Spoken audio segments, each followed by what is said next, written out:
Hi, Igor from Vinous Reverie Wine Merchant here, and it's time for May's Wine Club selections. Alright, let's start with the Adventurous Club and the white wines in the Adventurous Club. The first one is from Sartori.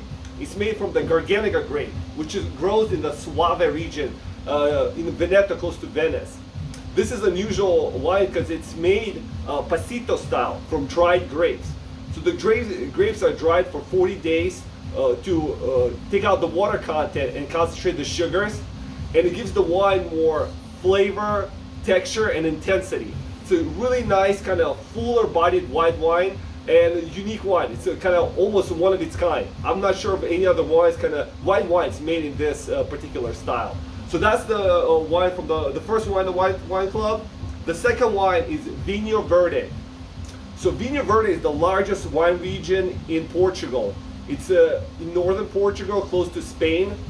And this wine specifically comes from the Mancao sub-region. So it's very highly regarded sub-region. And here the wines grow on granite soils, and you have Vale do Minho mountain range, protects the vineyards from the Atlantic influence.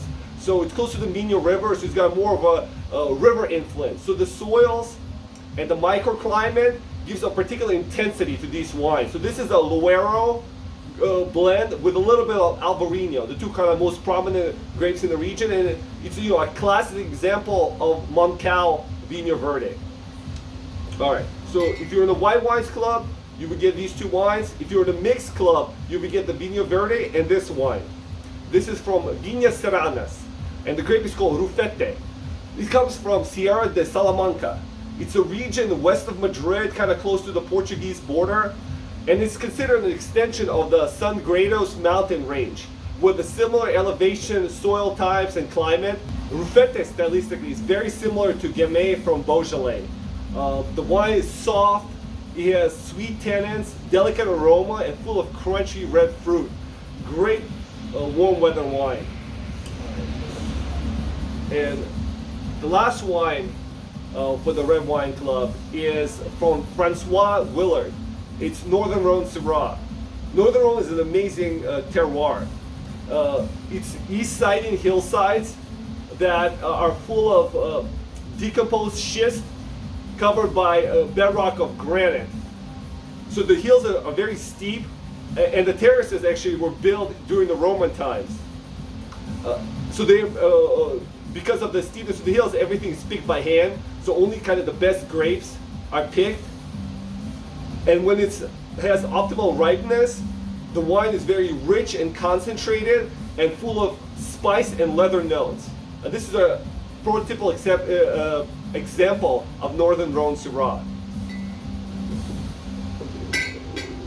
All right, let's go to the High Society Club. So the first wine is Monte del Fra Amarone. So Amarone is one of the very last styles of wine that's made from dried grapes, but fermented into a completely dry wine. This wine comes from Valpolicella wine region, and it's translated to the Valley of Many Cellars.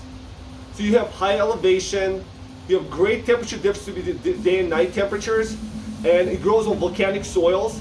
These are all great conditions for excellent Amarone. And this is, I think, is a great introduction to Amarone if you never had Amarone before. And the second wine in the High Society Club is from Chateau Montus. It's a Tannat blend, and it comes from southwest of France. Alain Brunard, the proprietor, he bought the property in the 1980s based on its terroir, reputation of its terroir. So it's these red pebbles that were formed during the beginning of the Pyrenees 40 million years ago. And the wine, it's very rich and full-bodied wine. In fact, by reputation, kind of over the decades, it's been called the Petrus of the Southwest. So it's a great wine. I'll have more about this wine in the link below. But I think if you guys are in the club, you'll enjoy these wines. If you want to try them out, I highly recommend. I have more of them in the shop. Thank you guys. I'll talk to you next time.